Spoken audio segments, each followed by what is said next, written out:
제가 어제 그 서울에 브릿지 임팩트 이사회 모임이 있어서 다녀왔습니다. 어, 그 브릿지 임팩트 이사회 목사님들 중에는 그 대형 교회 목사님도 계십니다. 근데 이제 어제 이제 한 교회 이제 어떻게 지내셨느냐 하고 이제 서로 안부를 이제 묻는데 이제 수원 쪽에서 큰 교회를 목회하시는 목사님이 자기가 이렇게 온라인으로 좀 예배를 인도하고 있는데 성도님들한테 그랬다는 거예요. 여러분 저 좀 살려주십시오. 유튜브 댓글창에 댓글 좀 달아주십시오. 그랬다는 거예요. 그러니까 아무 반응이 없으니까 앞에서 설교하는 이 목사님이 너무 지치신 거죠. 너무 힘들어가지고 좀 여러분들이 정말 말씀을 듣고 있는지 거기에 여러분이 계시는지 좀 댓글창에 뭐라도 좀 반응 좀 해주십시오라고 하니까 그제서야 아멘 아멘 하면서 반응을 해주셨다는 이야기를 들었습니다. 그러면서 저는 우리 성도님들을 진짜 잘하시는데 속으로 그렇게 생각하면서 참 우리 성도님들이 이렇게 유튜브에 댓글로 이렇게 반응하시는 것이 참 귀하고 또 다시 한번 참 고마운 일이라는 것을 새삼 느꼈습니다. 그래서 저희 교회는 잘하고 있다고 제가 거기 있는 목사님들 좀 놀렸네요. 그래가지고 약을 좀 올리고 내려왔습니다. 그래서 우리 성도는 너무 잘하시고 계시고 계속해서 또 그렇게 반응 잘해 주시면 정말 감사하겠습니다. 자, 오늘 이 수요일 밤에 함께 나눌 말씀의 제목은 낮이나 밤이나입니다. 혹시 여러분 그 택시를 타고 가다가 그런 경험이 있으십니까? 택시 기사가 이제 가는데 내가 생각했던 길로 안 가는 거죠. 기사님은 기사님 생각하는 길이 있을 겁니다. 그래서 여기서 직진을 하시네. 여기서 우회전을 꺾으셔야 되는데 어느 정도 쭉 가시는 좀 당황하게 되죠. 또한 내비게이션을 켜고 목적지를 입력을 하고 찾아가는데 이 내비게이션은 우회전을 또 하라는 겁니다. 나는 직진을 하면 더 좋을 것 같은데 그럴 때가 있지 않습니까? 내비게이션이 나에게 가르쳐주는 방향과 내가 기존에 잘 알고 있던 이 것이 너무 다른 것 같을 때 그때 이제 갈등을 하게 되죠. 윤장원 집사님은 그때 어떻게 하십니까? 내비게이션 자매의 말을 듣습니까? 아니면 윤장원 집사님 생각한 대로 가십니까? 예, 뭐 할 때는? 본인이 정신이 없을 때도 있어요. 그러니까 생각을 놓고 있을 때는 내비게이션 따라가고 뭔가 생각이 좀 있을 때는 내 생각대로 간다. 예, 참 답을 요상하게 피해 가시네. 예. 이스라엘 백성들이 지금 애굽에서 나왔습니다. 애굽에서 나와서 이제 그들의 목적지는 하나죠. 적과 꿀이 흐르는 어디로 갑니까? 이제 가나안으로 가는 겁니다. 애굽에서 이집트에서 이 가나안으로 가려고 할 때 이 직선 거리가 320km 정도 됩니다. 이게 320km가 얼마나 가까운 거리냐면요. 우리 광주 서울입니다. 저하고 아내하고 산티아고 길을 걸었죠. 그 스페인 레옹에서 산티아고 대성당까지가 315km였습니다. 저희 부부가 그걸 두 주 동안 걸었거든요.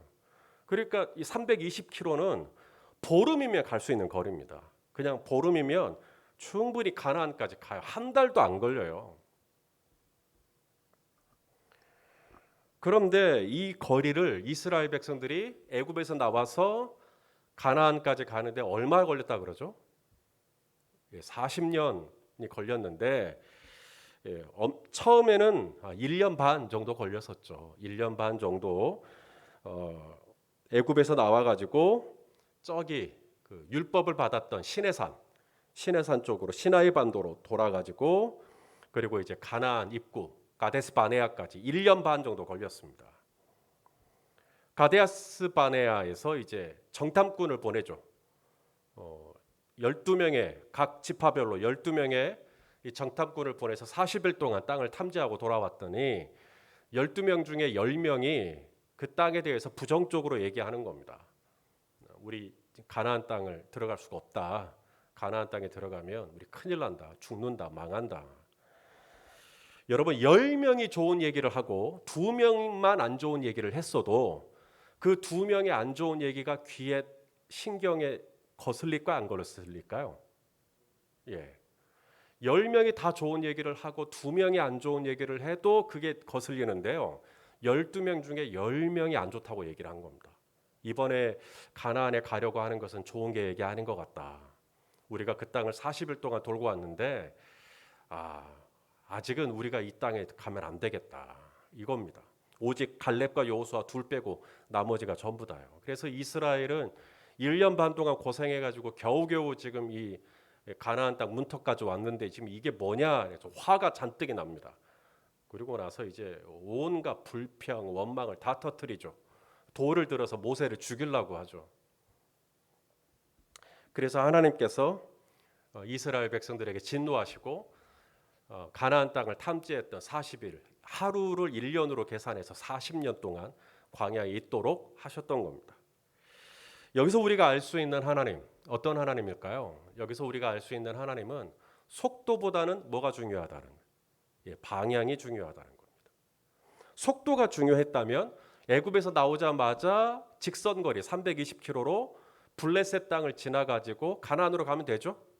속도가 중요하니까요. 하지만 하나님은 그렇게 인도하시지 않습니다. 하나님은 저쪽 밑으로 시나이 반도 쪽으로 이스라엘 백성들을 인도해 가십니다. 왜냐하면 속도가 중요하지 않고 어차피 가나안으로 가는 이 방향이 중요한 거기 때문에 쭉 돌리시죠.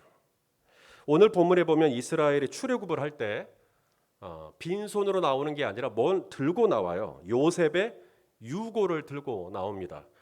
자, 요셉이 유언을 했다라는 겁니다. 자, 오늘 본문 19절 말씀 읽어보겠습니다. 시작. 모세가 요셉의 유고를 가졌으니 이는 요셉이 이스라엘 자손으로 단단히 맹세하게 하여 이르기를 하나님이 반드시 너희를 찾아오시리니 너희는 내 유고를 여기서 가지고 나가라 하였음이더라. 여러분 요셉은 별명이 있죠. 어떤 사람이죠? 꿈꾸는 사람입니다. 요셉은 살아서도 꿈을 꿨지만 여기 보니까 요셉은 죽어서도 꿈을 꿉니다. 어떤 꿈이요? 이스라엘 백성을 하나님께서 언젠가 애굽에서 이끌어내실 것이다. 이게 요셉이 죽으면서까지 꾸었던 꿈이었어요. 요셉이 죽을 때 요셉은 애굽에서 총리였습니다. 총리가 어느 정도냐면 왕 다음입니다. 2인자입니다. 그 정도의 부와 명예를 가지고 있는 사람이면 그냥 애굽에서 장사 지내고 싶을 것 같습니다. 그런데 요셉은 그렇게 하지 않죠. 하나님이 언젠가 이스라엘 백성들을 이 애굽에서 이끌어내실 것이고 다시 가나안 땅으로 인도해 내실 것이다. 이 꿈을 언제 꾸죠? 400년 전에요. 그리고 400년이 지난 다음에 드디어 이스라엘 백성들이 애굽에서 나오게 된 겁니다. 그리고 요셉의 유언대로 모세가 요셉의 유고를 취하여 가지고 나왔다는 이야기입니다. 하나님은 스피드가 중요하지 않아요. 하나님은 디렉션, 방향이 중요한 겁니다. 400년이 걸리더라도 하나님께 no problem. 지금 이스라엘 백성들이 애굽에 있을 때 얼마나 고통스러웠어요? 모세를 준비시키셨습니다. 나일강에 던져졌지만 하나님은 모세를 살려주셨죠. 40세가 됐습니다. 이제 모세를 쓰실까 했는데 모세가 실수를 하고 미디안 광야로 도망을 치게 되죠. 거기서 또 40년을 보내게 됩니다. 그의 나이 80이 되었을 때 하나님은 모세를 부르셨습니다. 하나님은 스피드가 아닙니다. 하나님은 방향입니다. 방향. 그래서 하나님께서 이제 이스라엘 백성들을 저쪽 북쪽에 있는 블레셋 땅으로 갔으면 320km로 아주 가뿐하게 가나안 땅까지 갈 수 있었겠지만 저쪽 밑에 이 시나이 반도 거기는 광야길입니다. 거기에는 술광야가 있고요. 또 그 시내 광야가 있고요. 또 신광야가 있고요. 바란 광야가 있고요. 끊임없이 광야가 펼쳐져 있는 곳입니다. 거기는 불편한 곳이에요. 누가 봐도 이상한 길입니다. 만일에 제가 택시를 탔는데 자 가나안 땅으로 가죠. 적과 꿀이 흐르는. 그런데 갑자기 저쪽 바란 광야 쪽으로 가버리는 겁니다. 제 성질 같았으면 택시기사 멱살을 잡죠. 왜 여기로 가냐고. 내비게이션이 만약에 적과 꿀이 흐르는 가나안 땅으로 입력을 했는데 저쪽 시나이 반도 쪽으로 잡아준다면 저는 그 내비게이션 던져버렸을 겁니다. 그 말 다시는 그 내비게이션 말 안 들을 것 같아요. 그런데 지금 이스라엘 백성들을 지금 애굽에서 저 시나이 반도로 지금 인도하신 분이 누구라는 겁니까? 바로 여호와 하나님이시죠. 왜 하나님은 훨씬 더 빠르고 간편하게 통과할 수 있는 북쪽 블레셋 땅을 놔두고 왜 저쪽 광야밖에 없는 척박하고 황량한 땅 시나이 반도 쪽으로 이스라엘 백성들을 인도하셨을까요? 자, 17절 오늘 본문이 시작되는 17절 말씀을 또 읽어보겠습니다. 시작. 바로가 백성을 보낸 후에 블레셋 사람의 땅의 길은 가까울지라도 하나님이 그들을 그 길로 인도하지 아니하셨으니 이는이라는 말 왜냐하면입니다. 이유를 말씀하십니다. 하나님이 말씀하시기를 이 백성이 전쟁을 하게 되면 마음을 돌이켜 애굽으로 돌아갈까 하셨습니다. 왜 블레셋 사람의 땅으로 안 가고 광야로 돌리셨다고요? 블레셋 사람의 땅으로 가면 뭐가 일어난다? 전쟁이 일어날 거다. 블레셋 사람들의 입장에서 이스라엘 백성들이 블레셋 사람의 땅으로 통과하려고 할 때 블레셋 사람들의 입장에서 그게 마냥 편한 건 아닙니다. 지금 이스라엘 백성들이 숫자가 몇 명이죠? 장정만 60만입니다. 60만. 그러니까 여자와 또 어린아이와 노인까지 하면 좋기 200만은 넘겠죠. 200만이면요. 고대 지금으로부터 3,500년 전 고대에 200만이면 한 나라가 됩니다. 지금으로부터 800년 저희 고려 시대 있잖아요. 고려 시대에 저희 나라 인구가 300만이었습니다. 근데 3,500년 전에 이스라엘의 인구가 200만이었다면 한 나라가 되고도 남아요. 그런 엄청난 인구가 블레셋 사람의 땅으로 통과하겠다고 할 때 블레셋 사람들이 무슨 홍해 가르듯이 쫙 하고 그러지는 않을 거라는 말이죠. 그래서 분명히 부딪힐 겁니다. 싸움이 날 겁니다. 전쟁이 날 거란 말이죠. 그건 100% 납니다. 그러니까 이스라엘 백성들의 입장에서는 전쟁이 나면 이게 뭐 자기들이 이길 거라는 승산이 없으니까 당연히 애굽으로 다시 돌아갈 생각을 하겠죠. 하나님은 이걸 아시고 이스라엘 백성들을 블레셋 사람의 땅이 아니라 저 밑에 있는 시나이 반도로 인도하셨다. 여기서 우리가 알 수 있는 하나님은 어떤 하나님? 나의 연약함을 잘 아시는 하나님. 내가 뭘 보고 두려워하는지, 내가 어떤 상황에서 어떤 근심과 또 염려와 또 걱정을 하게 될지 주님은 나의 연약함을 너무 잘 아셔요. 그래서 돌리신 거예요. 우리 시편에 있는 말씀 하나 보겠습니다. 시편 103편 14절입니다. 시작. 이는 그가 우리의 체질을 아시며 우리가 단지 먼지뿐임을 기억하심이로다. 내가 얼마나 연약한 존재인지를 아시기 때문에 블레셋 사람의 땅으로 곧바로 인도하지 않아요. 저쪽 광야길로 인도하시죠. 자, 그런데 여기도 문제가 있죠. 이 광야길이 만만한 길이 아닙니다. 이스라엘의 기후는 지중해성 기후입니다. 이 지중해성 기후는 한낮에 이 광야에 지열이 올라가죠. 뜨거운 태양열을 받아서 한낮의 온도가 40도가 넘습니다. 우리나라 여름에 30도만 넘어도 35도, 36도만 돼도 폭염이라고 우리가 얘기를 합니다. 얼마나 더워합니까? 그런데 40도가 넘습니다. 50도가 넘기도 합니다. 그 정도로 뜨거운 광야를 지나가야 합니다. 그러면 이 흙이 낮 동안은 태양열을 받아서 뜨거워지니까 열이 그렇게 올라가지만 밤이 되면요 열이 순식간에 식어버립니다. 그러니까 또 기온이 영하로 뚝 떨어집니다. 영하 10도, 많게는 영하 20도까지 떨어져요. 일교차가 엄청나죠. 그 길이 바로 광야길입니다. 그 길을 통과해야 하는 거예요. 그래서 하나님은 이스라엘 백성들이 광야를 지나갈 때 가장 필요한 게 뭔지를 아시고 한낮에 뜨거운 그 기온으로부터 지켜주기 위하여 낮에는 구름 기둥으로, 그다음 밤에는 한파와 추위로부터 이스라엘을 지켜주시기 위하여 밤에는 불 기둥으로 보호해 주셨다는 거예요. 어디 21절이죠. 자, 우리 21절 말씀 같이 한번 읽겠습니다. 시작. 여호와께서 그들 앞에서 가시며 낮에는 구름 기둥으로 그들의 길을 인도하시고 밤에는 불 기둥을 그들에게 비추사 낮이나 밤이나 진행하게 하시네. 낮에는 뭐로? 낮에 불기둥 하면 난리 납니다. 낮에는 구름 기둥으로, 밤에는 불기둥으로. 그러니까 오른쪽에는 무슨 기둥? 구름 기둥. 왼쪽에는요. 이거 아닙니다. 이게 구름 기둥과 불 기둥이 분리된 게 아니라고요. 낮에는 구름 기둥이고요. 똑같은 이 구름 기둥이 밤에는 무슨 기둥이 된다는 거예요? 불 기둥. 똑같은 하나입니다. 하나. 결국은 이스라엘은 하나를 보고 쫓아가는 것인데 낮에는 그늘을 만들어주는 구름 기둥이 되는 거고 밤에는 따뜻한 열기를 더해주는 불 기둥이 되었다라는 거죠. 초자연적인 거죠. 자, 이 구름 기둥과 불 기둥을 통해서 이스라엘을 이제 인도하시는 것인데 여기에 세 가지 메시지가 있습니다. 자, 첫째, 이 구름 기둥과 불 기둥이 의미하는 게 뭔가? 바로 하나님의 임재입니다. 구름 기둥과 불 기둥을 통해서 이스라엘 백성들은 지금 하나님이 나와 함께하고 계시는구나라는 걸 지금 느끼는 거예요. 그게 구름 기둥과 불 기둥입니다. 자, 오늘 본문이 끝나는 22절 말씀 한번 읽어보겠습니다. 시작. 낮에는 구름 기둥, 밤에는 불 기둥이 백성 앞에서 떠나지 아니하니라. 언제까지 안 떠났을까요? 이스라엘 백성의 광야 생활 끝날 때까지요. 40년 동안 한 번도 그 곁을 떠나지 않는 구름 기둥과 불 기둥. 이게 뭐죠? 하나님의 임재입니다. 하나님의 임재.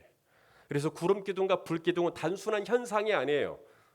구름 기둥과 불 기둥을 통해서 이스라엘은 뭘 경험하냐면 지금 하나님이 우리와 함께 하시는구나. 하나님이 지금 나랑 같이 계시는구나. 이게 구름 기둥과 불 기둥이에요. 자, 구름 기둥과 불 기둥이 또 하나의 의미가 있죠. 바로 하나님의 디렉션. 하나님의 인도입니다. 하루하루 어디로 가야 할지, 어디에 진을 쳐야 할지, 얼마 동안 머물러야 할지, 그리고 언제 떠나야 할지 모세와 이스라엘은 고민할 필요가 없습니다. 구름 기둥이 움직이면 그때 가면 되고 구름 기둥이 멈추면 거기서 진을 치면 되고 간단합니다. 구름 기둥이 어디로 가고 있고 어떻게 하고 있는가만 주목하면 구름 기둥이기 때문에 여러분 3살짜리 여자아이도 다 볼 수 있어요. 이게 구름 기둥이 멈췄는지 가고 있는지. 누구나 이스라엘 200만 명이 넘는 이스라엘 백성 누구나 다 볼 수 있는 구름 기둥입니다. 그래서 그 구름 기둥이 멈춰 있으면 스탑. 구름 기둥이 진행하면 그리로 가면 되는 것입니다. 그래서 시내산에 오랫동안 머물렀죠. 1년 이상. 그래서 율법을 받고 거기서 성막을 제조하고 그래서 하나님께서 놀라운 율법을 또 이 시내산에서 다시 한번 또 언약을 또 맺게 되고 그래서 구름 기둥이 거기서 있다가 이제 민수기에 가서 다시 인구를 조사하고 다시 광야 또 이동 이렇게 된 겁니다. 구름 기둥과 불 기둥은 이스라엘 백성들을 인도하는 하나님의 손가락이라고 할 수가 있습니다. 자, 오늘 보면 21절 이 구름 기둥과 불 기둥의 위치가 나오죠. 읽어보실까요? 시작. 여호와께서 그들 앞에서 가시며 낮에는 구름 기둥으로 그들의 길을 인도하시고 밤에는 불 기둥을 그들에게 비추사 낮이나 밤이나 진행하게 하시니. 어디 있어요? 불 기둥하고 구름 기둥이 백성들 앞에. 백성들 앞에. 22절도 보세요. 낮에는 구름 기둥, 밤에는 불 기둥이 어디 앞에서? 백성 앞에서요. In front of the people of Israel. 이스라엘 백성들 앞에 있습니다. 뒤편에 있지 않아요. 뒤편에 있으면 모르죠. 앞편에서 구름 기둥과 불 기둥이 진행을 하면 보고 따라가면 되는 것입니다. 또 하나가 있습니다. 구름 기둥과 불 기둥의 역할이요. 하나님의 임재를 상징하고 하나님의 인도하심을 받을 수 있게 해주고 세 번째 구름 기둥과 불 기둥은 이스라엘을 보호해 줍니다. 뜨거운 한낮의 온도와 차가운 한밤의 한파로부터 보호해 줄 뿐만 아니라 이후에 이스라엘 백성들이 이제 광야길로 돌아섰다는 이야기를 듣고 바로가 이제 특별 병거를 이끌고 이스라엘을 다 죽이겠다고 덤벼듭니다. 성경에 보니까 600 병거라고 그래요. 600 병거. 한 사람당 병거에 얼마나 탔을지는 모르지만 무지무지한 군대들입니다. 그래서 이스라엘 백성 다 죽이겠다고 쫓아왔는데 이 600 병거 중에 단 한 병거도 이스라엘을 터치하지 못합니다. 왜요? 하나님의 구름 기둥과 불 기둥이 바로의 군대를 딱 막아서요. 자, 다음 장 우리 출애굽기 이제 14장을 볼 텐데 미리 한번 보죠. 출애굽기 14장 19절 20절 시작. 이스라엘 진 앞에 가던 하나님의 사자가 그들의 뒤로 옮겨 가매 구름 기둥도 앞에서 그 뒤로 옮겨 애굽진과 이스라엘 진 사이에 이르러 서니 저쪽에는 구름과 흑암이 있고 이쪽에는 밤이 밝음으로 밤새도록 저쪽이 이쪽에 가까이 못하였더라. 자, 이스라엘 백성들을 보호하는 하나님의 병기, 하나님의 방패, 하나님의 보호의 이 손길, 그게 뭐예요? 구름 기둥과 불 기둥. 이것으로 이스라엘을 딱 지키시는 거예요. 사랑하시는 성도 여러분, 우리 하나님은 이런 분이십니다. 우리를 애굽에서 구원해 주시고 내가 너를 구원했으니까 이제 네 알아서 해가 아닙니다. 하나님은 나를 애굽에서 구원해 주셨고 하나님 나라의 백성이 되게 하셨고 예수를 구주로 고백하게 하셨고 하나님의 자녀가 되게 하셨은즉 나를 내버려 두시는 분이 아니라 어제도 오늘도 내일도 나를 한순간도 떠나지 아니하시고 나와 늘 함께 하시는 임마누엘의 하나님이십니다. 뿐만 아닙니다. 나와 함께 하실 뿐만 아니라 내가 하루하루 어디로 가야 할지, 내가 뭘 해야 할지, 내가 누구를 만나야 할지, 내가 무슨 말을 해야 할지, 내가 어떤 결정을 해야 할지 하나님은 하루하루 나의 걸음을 정하시고 내 걸음을 인도하실 수 있는 구름 기둥과 불 기둥으로 이스라엘을 인도하셨듯이 저와 여러분의 삶을 책임지고 인도하여 주실 수 있는 우리 하나님이신 것을 믿으실 수 있기를 바랍니다. 뿐만 아니라 바로의 공격과 원수들의 이 화살로부터 우리 성도님들이 다치지 않도록, 우리 성도님들이 아프지 않도록 우리 성도님들을 온전히 지켜주실 수 있는 하나님, 낮의 화살과 밤의 화살로부터 우리 하나님께서 넉넉히 지켜주시고 보호해 주시고 안전하게 하실 수 있는 우리 하나님, 이런 하나님인 것을 우리 성도님들 믿으실 수 있기를 바랍니다. 지금 이스라엘이 신의 광야를 지나가고 있듯이 우리 성도님들은 저도 마찬가지고 코로나라고 하는 광야를 지나가고 있습니다. 이 코로나라고 하는 이 광야를 지나는 우리 성도님들을 예수 그리스도 이름으로 축복하고 싶어요. 하나님께서는 머리털 하나까지 다 세시는 하나님, 그 하나님께서 우리 성도님들을 한 번도 떠나지 아니하시고 지금 이 코로나 속에서, 이 팬데믹 속에서 지금도 우리 성도님들과 함께하고 계심을 믿습니다. 또한 이 코로나 속에서 우리 성도님들의 가정과 특별히 우리 성도님들의 자녀들 그리고 배우자들, 우리 하나님께서 이스라엘 백성을 낮과 밤으로, 낮이나 밤이나 인도해 주셨듯이 이 코로나 시대 속에서 우리 성도님들의 삶을 우리 하나님께서 인도해 주시기를 주님의 이름으로 축복합니다. 뿐만 아니라 이 팬데믹이라고 하는 정말 말이 잘 안 나오는 이 어려움 속에서 바로의 군대를 털끝 하나 건드리지 못하도록 지켜주셨듯이 우리 성도님들의 믿음을 지켜주시고 영혼을 지켜주시고, 그래서 이 코로나가 끝날 때까지 우리 하나님께서 저와 우리 성도님들의 영혼을 온전히 주장해 주시기를 주님의 이름으로 축복합니다.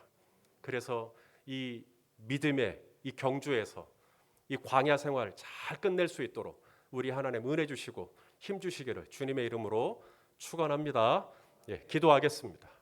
존귀하신 아버지 하나님, 낮이나 밤이나 이스라엘을 떠나지 아니하시고 출애굽을 한 이스라엘 백성들 광야길을 걷는 동안 늘 동행해 주신 것처럼 이 코로나라고 하는 이 광야길을 걷고 있는 우리 성도님들 주여 구석구석 찾아가 주시고 만나 주시고 손잡아 주시고 넘어졌으면 일으켜 세워 주시옵시고 울고 있으면 눈물을 닦아 주시옵시고 슬픔이 변화해 찬송이 되게 하시고 모든 우울한 것은 떠나고 우리 하나님 기쁨의 화관을 씌워 주시기를 간절히 소망합니다.